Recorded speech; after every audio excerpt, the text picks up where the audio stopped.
Bom dia, shalom, shalom, a graça e a paz do Senhor Jesus Cristo sejam com todos vós. Hoje é 18 de outubro de 2022 e vamos a mais um estudozinho do Manancial nesta manhã abençoada no Senhor. E o texto base se encontra em 1 Pedro, capítulo 5, do verso 6 ao verso 10. Bom dia, que bom acordar na presença do Senhor, que bom, né? A gente passa uma noite maravilhosa aí de sono, dorme gostoso, aí ora, aí busca o Senhor. E agora estamos aqui gravando o nosso estudozinho do Manancial. É maravilhoso demais. Já vai para 2 anos que eu faço esse estudozinho, né? Todo dia de manhã. E confesso que para minha vida espiritual foi bênção de Deus. Eu espero que vocês que assistem aí, né, também sintam o mesmo, no nome de Jesus. Humilhai-vos, pois, debaixo da potente mão de Deus, para que a seu tempo vos exalte. Né? Jesus é a causa, né? E é o... Como é que se diz, rapaz? Jesus é a causa e é o resultado de nós nos humilharmos diante dele. É assim que funciona, irmão.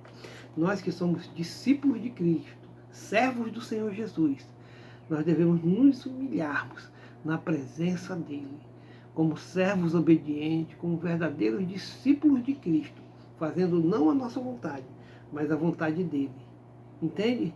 Quando a gente aceita Jesus Cristo como Salvador, nós praticamente estamos assinando um contrato de que seremos servos voluntariamente. Voluntariamente. Porque ele nos amou primeiro, ele nos salva através do seu sangue na cruz. E eu creio nisso, e aí eu me torno um servo dele. Eu quero ser um servo, eu quero ser um discípulo de Cristo. Eu quero segui-lo, eu quero aprender a respeito dele. Eu quero viver a vida com ele na minha vida. Né? Eu quero andar nos passos de Jesus, eu quero olhar como ele olhou, eu quero ouvir como ele ouviu e quero falar como ele falou. Que Deus complete a boa obra em nossas vidas, na minha, na sua, você que vai assistir, não sei que dia, não sei que hora, mas que Deus faça boa obra na tua vida e que você seja verdadeiramente discípulo de Cristo, servo do Senhor. E nós devemos, né, nos prostrar, ser submissos, nos humilharmos na presença dele. É um gesto de humildade, né? Lançando sobre ele toda a vossa ansiedade, porque ele cuida de vós. Quer dizer, todos os nossos problemas, todas as nossas dificuldades, nós devemos colocar na presença do Senhor. Pai, está aqui. Estou passando por essa situação, assim, assado, mas eu não tenho para onde ir. Eu só tenho o Senhor, eu confio no Senhor. Então eu trago até os seus pés tudo isso que eu estou passando. Resolve para mim. Sabe, a gente lembra daquelas pessoas da Bíblia, do Velho Testamento, que passavam por N situações ruins, e eles iam buscar o Senhor e confiar nos resultados a Deus. Confiar que os resultados que Deus vai trazer para aquele momento, para aquela situação, vai ser o melhor para nós. Nós confiamos nisso. Mas nós oramos, jejuamos, buscamos ao Senhor, pedimos a Ele que Ele intervenha. Que Ele intervenha, né? E que faça conforme a vontade dEle, entendeu? Que o mal não sobrevenha sobre a nossa vida. E fazer como Ele fez lá no Crônicas 20, em determinado lugar, determinado versículo lá, Ele fala: essa guerra não é mais tua, mas agora ela é minha. Tu levanta, vai até certo ponto e olha só o que vai acontecer. E assim deve ser conosco, irmão. Nós devemos confiar verdadeiramente no Senhor e ver os resultados que Ele nos trará, no nome santo do Senhor Jesus.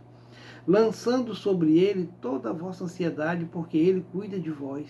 Sede sóbrios, né? Vigiai, porque o diabo, o vosso adversário, anda em derredor, bramando como leão, buscando a quem possa tragar. É tipo assim, irmão, é como se fosse um advogado que é contra nós. O nosso bom advogado é Jesus, que ele está lá diante de Deus nos defendendo de dia e de noite. Mas o inimigo de nossas almas, irmão, ele quer acabar com a criação do Senhor, ele tem ódio. Ele tem ódio, ele tem inveja. Tudo que não presta, ele tem contra nós, contra a criação do Senhor. Então ele fica de dia e de noite nos acusando, buscando uma coisinha aqui, outra coisinha ali, para nos acusar. Ainda bem que quem nos limpa de todo o pecado é Cristo. Por isso que nós devemos entregar a Ele todas as nossas dificuldades, os nossos medos, as nossas apreensões. Tudo devemos entregar ao Senhor Jesus, aos pés do Senhor Jesus, o qual resiste firme na fé, sabendo que as mesmas aflições se cumprem entre vós, irmãos no mundo, entre os vossos irmãos no mundo. Quer dizer que tudo isso que aconteceu nessa época aí, as aflições, os medos, as angústias, os negócios, vão acontecer pelo mundo todo. Os irmãos, as pessoas que aceitaram Jesus vão passar por isso. Ninguém está livre de não passar por isso. É por isso que a gente tem que fazer como eles fizeram, como esse conselho que o apóstolo Pedro está dando aí. Entregarmos aos pés do Senhor Jesus. Pai, está aqui. Todas as nossas dificuldades. Confiamos verdadeiramente no Senhor. Que o Senhor há de julgar nossa causa e nos defender. E nos receber aí do seu lado. E o Deus de toda graça, que em Cristo Jesus vos chamou à sua eterna glória, depois de haverdes padecido um pouco, Ele mesmo vos aperfeiçoará, confirmará, fortificará e fortalecerá. Isso quer dizer o seguinte, que toda dificuldade, todos os medos, todos os problemas, todas as doenças, tudo isso que nós passamos, quando nós superamos, é porque Ele vai estar nos fortalecendo, nos aperfeiçoando, nos fortificando, e vai confirmar em nós a boa obra que Ele tem para cada um de nós. Devemos confiar nisso aí, entendeu? Devemos confiar verdadeiramente no Senhor Jesus. Fé e resistência é o estudozinho do nosso manancial que está chegando ao fim, né? Dia 31 de dezembro acaba.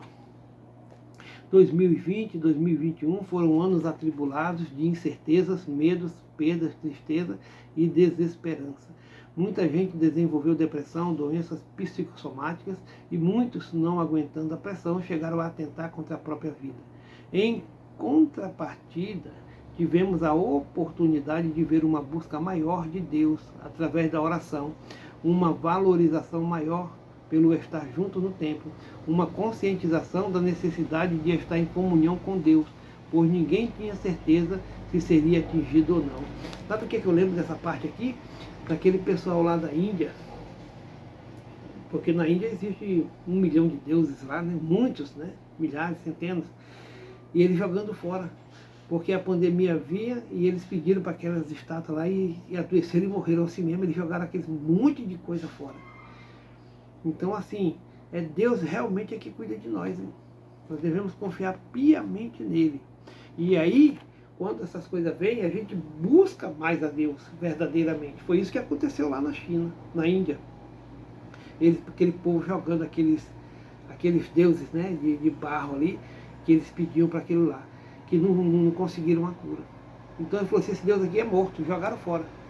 E vieram e foram buscar o verdadeiro Deus. E tudo isso, diante de tanta confusão e insegurança, podemos contar com o conforto da palavra que diz, lançando sobre ele a vossa ansiedade, porque ele tem cuidado de vós. Quem cuida de nós é Cristo Jesus, quando nós realmente servimos a ele. Somos discípulos e servos do Senhor. Jesus advertiu os discípulos dizendo que teriam aflições no mundo. Nós vamos passar por muitas e N situações difíceis, né? Faz parte da vida para nosso crescimento. Ei, Deus se agrada, sabia? Que Deus se agrada quando a gente passa por uma dificuldade que a gente consegue vencer. É porque Ele está nos aperfeiçoando, né? Ele está cuidando de nós, né? Ele está moldando conforme o caráter dele, conforme a vontade dele. Aquilo que Ele tem para nós, Ele está ali nos moldando, né? E em tudo isso, diante de tanta confusão e insegurança, podemos contar com o conforto da palavra que diz, lançando sobre ele toda a vossa ansiedade, porque ele cuida de vós. Jesus advertiu os discípulos, dizendo que teriam aflições no mundo, mas que tivesse bom ânimo, pois ele venceu. Somos discípulos de Jesus Cristo no século XXI. A sua palavra permanece. As aflições são meios mais para aprendermos a enfrentar dificuldades. Depois de vencê-las, saímos mais fortes. Essa força é dada por Deus, que nos aperfeiçoa a cada situação difícil superada. Isso aí a psicologia diz, né? Toda vez que a gente entra numa crise, que a gente sai dela, a gente não é mais o mesmo. A gente sai com aquela bagagem de conhecimento, com aquele aprendizado. Se nós caímos de volta ali, é porque nós somos burro mesmo, né? Então vamos aprender e avançar para frente. Não praticar as velhas obras. Vamos praticar boas obras daqui para frente, né? A nossa vida com Jesus. Lembremos-nos de que em todo o mundo a situação foi igual. O apóstolo Pedro fala para resistirmos, pois no mundo todos os servos de Deus passarão pela mesma situação. A palavra é sempre atual. Sejamos fortes, pois temos um Deus que nos ama e cuida de nós. Para a honra e para a glória dele, eu agradeço a Deus por essa palavra, muito boa. Eu não tinha lido ainda não. Oremos a Deus. Querido Deus e querido Pai, louvado seja o nome do Senhor. Muito obrigado por nossas vidas. Obrigado pela vida dos irmãos e irmãs que irão nos assistir. Deus abençoe a vida de cada um, de cada uma de vocês. Né? Deus é bom o tempo todo. O tempo todo Deus é bom. Obrigado, Jesus. Nos abençoa, abençoa as pessoas que vão compartilhar, que vão comentar. Né? Só Jesus Cristo salva. Eu creio nisso. Muito obrigado por tudo. Em nome do Pai, do Filho e do Espírito Santo do Senhor. Amém. Amém. Shalom, shalom.